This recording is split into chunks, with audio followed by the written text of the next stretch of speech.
Wow, what a moment for Toto Wolff to strike. By keeping Max out of the drama publicly at the moment, he's actually bringing him into Mercedes' long game. And throughout all of this, I think I've actually figured out why George Russell's contract hasn't been confirmed yet. It's all mind games. Wolff's body language echoes his glory days, calm, composed, and quietly ruthless. As Red Bull scrambles to try and stay the Verstappen ship, Mercedes is instead protecting stability. The perfect contrast to try and lure a star driver. Although, now that I'm starting to think about it more and more, that maybe, as I heard allusions to at the beginning of the season and when we were all bright-eyed and bushy-tailed, that Toto has already got their star drivers. Toto may be using Max in trying to make Christian Horner look even smaller than he's already looking. To try and illustrate further that Red Bull's vibe at the moment is that of a team that just constantly kicks, screams, and shouts to the stewards for any hint of a transgression. They're complaining about things sporting-wise, whilst Mercedes is just standing there and Toto's just shaking his head saying, Christian, you're really having to resort to that again, it's just like all the time. He's acting like a disappointed parent, Toto, and reiterating, especially after what we heard regarding the powertrain debate a couple of months ago, that all of these situations should really ideally be settled on the track instead of in a backroom meeting area away from the public eye. The latest flashpoint? Red Bull accused George of erratic driving behind the safety car to bait Max into a rules breach. Their protest, citing telemetry, claimed Russell's braking forced Verstappen to pass and give back position. Mercedes calmly countered, saying that it was standard brake temp management, no foul play here, as well as typical brake pressure of around 30 psi, which according to them and their telemetry, Max had demonstrated similarly on a previous lap down that very same straight. The protest ultimately failed, Red Bull lost their deposits, and the political value for Mercedes succeeded. And the kicker of all of this is that throughout all of this, Mercedes did not once lodge a formal complaint against the likes of Max Verstappen. Indeed, Toto has completely recused Max Verstappen of any blame whatsoever, saying that Max had done absolutely nothing wrong and that it was all squarely on the team. And in regards to what George Russell said over the radio, which admittedly my wife and I predicted he would actually say, in that Verstappen had overtaken him behind a safety car, Mercedes were arguing that he was just stating an obvious fact. Now, I can understand why you might counter this supposition, and that maybe George saying that is trying to get the FIA steward's attention, and then take a look, and then therefore lodge a summoning to the stewards themselves. But at the same time, Toto would just say, it wasn't us lodging the complaint, it was the FIA, so don't come crying to us. I mean, come on, that wouldn't have worked with anyone. We all know Toto and Christian's relationship by now. And notably, Max Verstappen was not made privy to any of this. He had absolutely no idea. Red Bull avoided distracting him during the safety car gamble, perhaps fearing a repeat of past outbursts when they misplayed stewards' calls. Spain, anyone? These moments could chip away at his trust, and Wolff knows it, and maybe sees every chance possible to highlight that Red Bull's internal wobble will not be stopping anytime soon, and keeping Mercedes the steady hand Max might one day wish to seek. I mean, one thing's for sure, this would have not happened under the likes of Weekly's watch, because he knows the FIA rulebook from cover to cover, and he's like that with the stewards, and Sauber is reaping the rewards of this relationship that Jonathan has with the FIA stewards to great effect. I'm pretty sure that Jonathan would have just told Christian that it would have been pointless to lodge this protest because it wouldn't have gone anywhere, and indeed it didn't go anywhere. The FIA stewards finding absolutely no foundation for anything whatsoever because Mercedes came with plenty of evidence. The protest was formally lodged 2 hours after the race finished, and the results didn't come by for a further 5 hours. And by that time, Max Verstappen was on his private jet away from the racetrack and headed over to Spa-Francorchamps to conduct a GT3 test, and ultimately, because these protests failed, it handed Toto a golden opportunity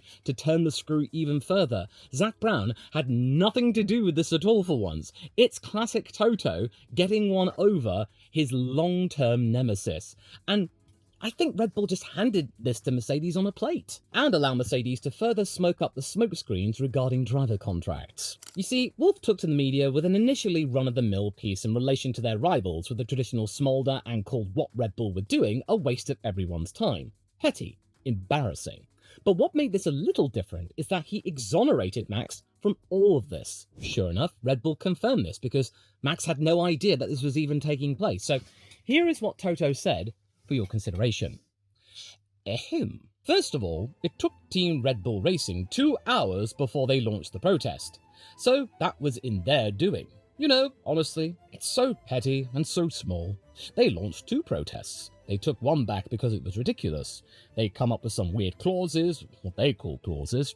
I guess the FIA needs to look at that because it's so far-fetched it was rejected. You know, you race, you win, and you lose on track. That was a fair victory for us, like so many they had in the past. And it's just embarrassing. The second protest took us 5 hours to resolve because I don't even know what you refer to as unsportsmanlike behaviour or something. What is it all about? Who decides it? Because I'm 100% sure it's not Max, he's a racer. He would never go for a protest on such a trivial thing. Now, okay, let me make this absolutely clear, that Red Bull are well within their rights to lodge these protests. It's something that is afforded to every single team on the grid, including Mercedes. And it maybe much resembles the Red Bull we used to see before Max Verstappen's first world title, and the team began their imperious march, when they were underdogs, the chasers, trying to use every trick in the book to get something back against those ahead of them. And something that we saw with the likes of McLaren regarding their brakes. If you can't beat them, cry foul. And what doesn't help Red Bull's cause is that the protest that they lodged wasn't an immediate response to something that they saw on track, that it took them a very good long time to deduce whether or not it was even worth giving it a go, to try and undermine Mercedes' performance and their win, which looked, quite honestly, rather convincing. The technical team knew they were going to have a good race weekend, but I don't think they were expecting that Kimi Antonelli was also going to be getting his first podium that weekend, outpacing the likes of Oscar Piastri, the championship leader no less, and also giving Max Verstappen a run for his money as well, and arguably, maybe manipulating his race strategy so that Red Bull will pull him in, so that means he doesn't keep racing the likes of Antonelli on track and chewing up his tyres even more. Because, as we heard, Max was really not happy with the tyre deg. All of this manifesting in a double podium, the first one since Lewis Hamilton departed Brackley. And this is a very huge milestone for them and really does signal a really good future, at least in the short to medium term. And then Toto's demanding to the FIA that paperwork is no longer weaponized, that Red Bull doesn't keep using this to try and undermine the people around them, because they've done that with McLaren this year, they're doing it with Mercedes right now. And that really, it should be all sorted on the track instead of behind the scenes, because that's something that doesn't please fans at all. No one wants to see people win a race like that. But it's just so obvious that what Wolff is doing, now that he's in a position of power, that Mercedes are looking quite strong again, is to try and undermine Red Bull's credibility even more. Make them out to be absolute time wasters who cannot innovate for themselves and instead have to rely on shouting to the regulators to try and get their own way. Which, okay, Toto's one to talk from 2022 and the porpoising thing, but, you know, for them, that's ancient history. They've gotten over that. They're focusing on the here and now and next year, to show how far a rival will go to try and undermine Mercedes themselves, and all the while keep their star driver out of this because he himself doesn't like politics. He and Toto, they're playing the dance of, you're not so different, you and I, Max. I think we can make great music together, if it were ever to happen. It's most certainly Wolff partaking in gamesmanship of his own, but you gotta admit, it worked. It very much diverted attention away from the original protest, and whilst the aura of Russell watching Verstappen like a hawk for every single opportunity to get one over the 4-time champion is real, it's not like he's the only one partaking in chipping away at Max. Lando Norris himself is just as desiring of Max being taken down a peg or two. Although, admittedly, Norris is not prepared to go as far as maybe his team does sometimes in actually going to the stewards and demanding that Verstappen be penalised. You remember last year after Austria where he was very vocal, Lando, that Max needs to be punished and that what he did was unfair, and then just 2 weeks later he's just saying, oh no, it's water under the bridge, it's fine, I'm not mad anymore. He completely backed off because their relationship, Max and Lando, it's real. Max wants to make sure it remains real. Lando is the closest person that Max could call a friend on the grid, a real, genuine buddy. George? Oh, they may respect each other in terms of drivers, but there's no love lost between them. Absolutely not. Russell is more than prepared to run roughshod over Verstappen if it means that he could maybe be in the best position to win a championship. And Toto knows this too. And I think why people are really not happy with George is that between Norris and Verstappen, it makes great theatre, and it remains just drama that you can talk about. There are no real consequences. It's all battles on the track, and it's great discourse for days on end. Whereas Russell is prepared to go to the stewards and say, "Blimey, Max took me out, penalise him, he was being absolutely unsportsmanlike." So I can easily imagine that people out there are liking the drama, but then it gets to a certain point and they're going, "Oh man, why, George, why you gotta bring the Rozzers into this?" Kind of a buzzkill in a way. Although it does bring in an indirect bit of drama as well in relation to George Russell's results, and the ongoing discussion about his contract, that even though he is absolutely nailing it, fourth in the championship, he's now got a race win under his belt after many podiums and plenty of consistency, you think it would be a done deal, that Toto would have signed the dotted line already, especially since in the past, Wolff has said, these contract talks can only take 24 hours or so, it's dead simple, so let's just get on with it, George, Lewis, Kimi. Well, why haven't you gone on with it, Toto? What's going on here?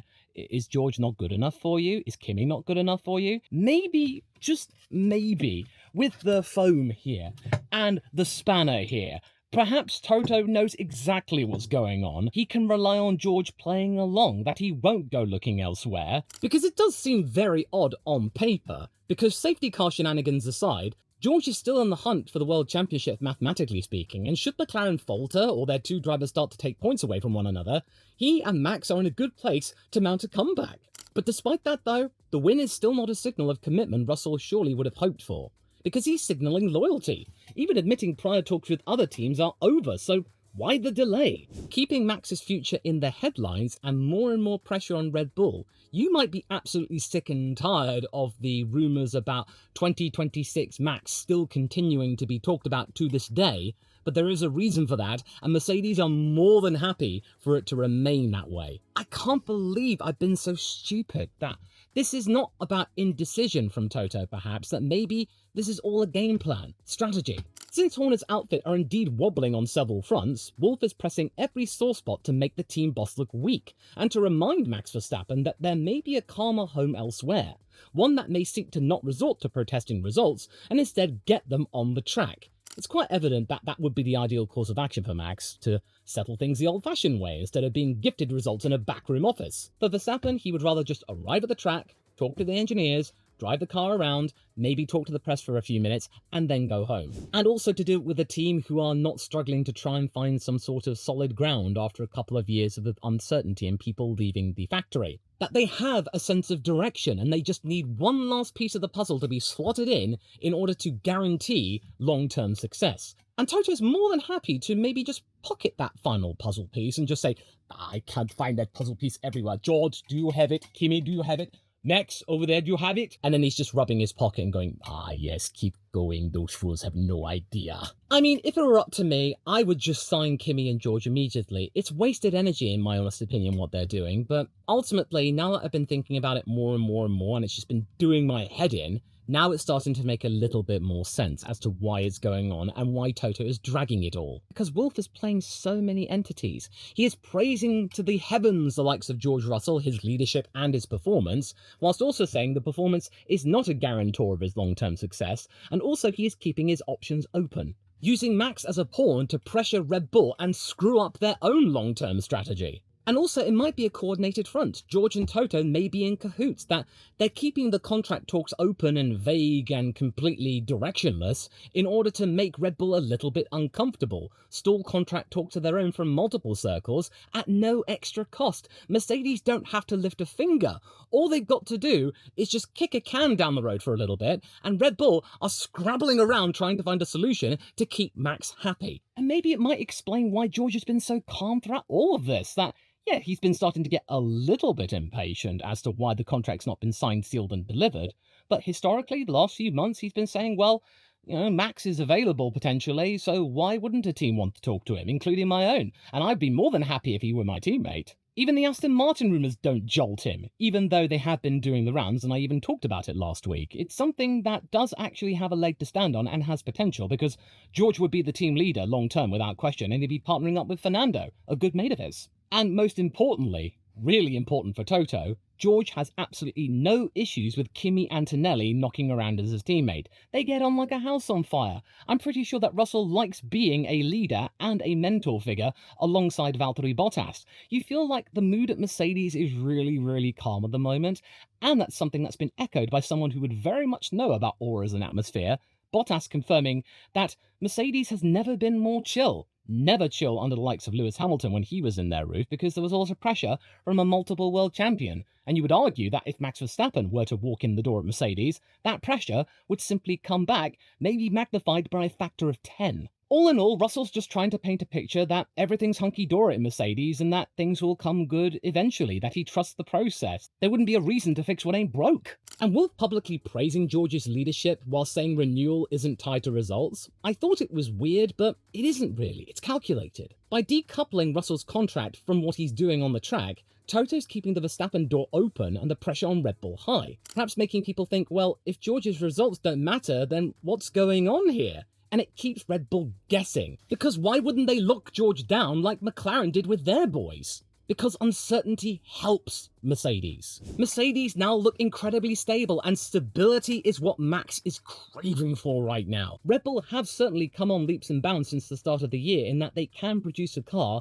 which can give Max a win or two here or there. That has been some progress, but that progress may be fleeting next year, because next year it's all reset. And if Red Bull haven't got things together for that new regulation cycle, if their car simply doesn't have the aerodynamic clout, or the power unit turns out to be absolutely feeble when compared to the likes of Mercedes or Audi or Ferrari or Honda, and Max will jump ship because Red Bull wouldn't have the fastest car anymore. And Toto's constant reminder to people that Mercedes are on top of the new regulations, that their engine's looking really good, that they're happy with its progress, it's all looking rosy, peachy, as perfect as a pumpernickel straight out the patisserie. And the aura of calm, I think, was tested quite admirably. That back in Imola, we were all concerned that the upgrade path, the first major one that Mercedes undertook for this year, had failed. That it simply didn't work, and that Mercedes were doomed to once again be fourth in the constructors behind Red Bull and Ferrari.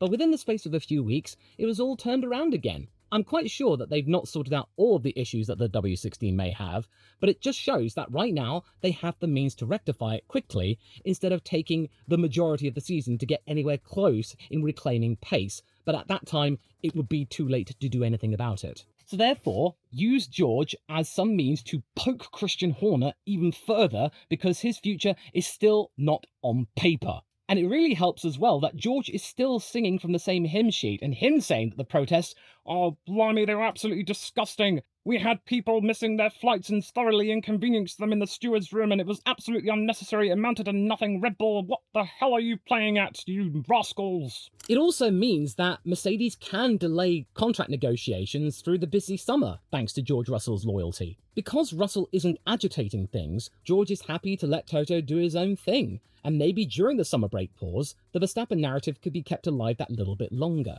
Because even though Wolff has said Max coming to Mercedes would be a rather attractive proposition, this could easily be gamesmanship in his own right, albeit indirectly. By maybe saving an announcement until days before F1 goes back racing again for the second half of the season, it may play some element in when Red Bull calls time on their 2025 campaign and then looks forward to next year. If Mercedes keep Red Bull guessing, and Max's future may not be set in stone, then Max may keep on pushing Red Bull to keep on innovating, and therefore they lose time on next year's car, and therefore it benefits Mercedes, Ferrari and McLaren even more. It makes Red Bull look incredibly weak, and maybe destined to become a midfield team, especially if Williams get their act together. But that's for another video, because their reliability and strategy mishaps in the last few races, that's worth a video in of itself. So do subscribe for when that video drops. I want to talk about that. And also, it could easily be a ploy to attract some brand new sponsors, because let's not forget, the absence of Toto Rosso Red, with that whole Ineos sponsorship agreement being very much watered down to a couple of stickers on the nose, I think Mercedes are looking for another big sponsor to fill in the gap of Ineos. And hello, Oracle. $100 million a year, that could easily be handy for Mercedes coffers. Russell's steady results, including the Canada win, prove that the team can be competitive with a driver who hasn't got a long-term guarantee. Wolff floating Verstappen stories as well, squeezing Red Bull politically, and controlling salary talks knowing his race winner is committed, it means that Wolff has got so much bait to use. Because Wolff can just constantly say, "Ah, Max, look at how happy George and Kimi are in my cars. We're all happy family here. You want to come and join the party?" And therefore, all of this is just going to keep the alarm bells ringing day after day after day within Horner's own home. Oh, it must be hell in there. Because they're having to spend energy reassuring Max that they're worth staying around throughout his 2028 contract, whereas Mercedes, they don't have to do anything. There's no urgency to be had within Brackley, there's no cost to be had through doing all of this, whereas Red Bull are constantly lodging protests and spending a couple of €1,000 per hit. It's all looking so unstable with Red Bull, whereas Mercedes look robust. And hey, if George and Kimi do stick around Mercedes and Max doesn't come Toto's way, then it's no biggie really, because, well, Mercedes have got two drivers that they can count on, they know and rely on, and they know get results. Antonelli getting his first podium in his first season before the halfway point. Oh, yeah, he's guaranteed to be there for a very long time. Whatever happens, Red Bull still need to have a technical reset because Adrian Newey, gone. Jonathan Wheatley, gone. Rob Marshall, gone. And I'm pretty sure that there'll be a few more people soon who will be gone.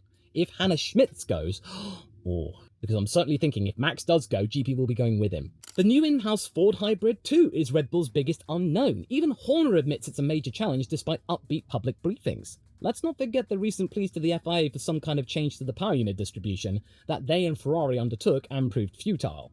Max has already said his faith in the team hinges on next year's unit delivering wins, and these exit clauses are still a real threat. So realistically, in order to keep Max Verstappen, Red Bull will have to keep on winning, even going through all of these major changes in their infrastructure and their personnel. And let's not forget, the ongoing investigations regarding Horner are not done yet. Next year may be a deciding factor. And that's not counting the changes that have happened already. Because let's be real, the team where Max Verstappen peaked admirably a couple of years ago, it no longer exists, and Toto knows this. Toto also knows that the changes that Red Bull will have to make will cost them dearly, in terms of simply money, political changes and maybe clout, as well as resources related to the aero front, and making sure Red Bull Powertrains has a leg to stand on, and is at least in the mix with the likes of Mercedes and Honda and Ferrari. It cannot be right at the back. And let's not forget the Oracle deal, because that's a huge one. $100 million a year for the naming rights to the team,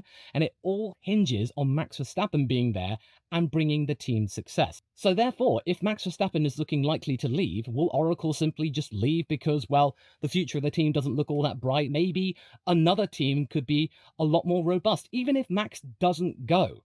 The exposure that Oracle will have had in being an F1 sponsor may be something they might not want to give up, and they'll want to look to a team which is getting results, and Mercedes might be it. It might easily become Oracle, Mercedes, AMG, Petronas or something. So yeah, if Red Bull did lose Oracle, that's even more money lost, and it's going to make it even harder. But hey, if they're able to at least keep Max Verstappen around, even if it does mean he's not going to be winning world titles, it will be something, because they will still have a very successful name with them, they'll still have some commercial clout, and yeah, Mercedes will be a bit disappointed that they couldn't get him, that once again Toto let him get away, but I don't think they will mind too much. Because at the end of the day, they'll have gotten what they wanted. Red Bull looking completely unstable. The contract delay may also keep George relatively affordable, not asking for too much money.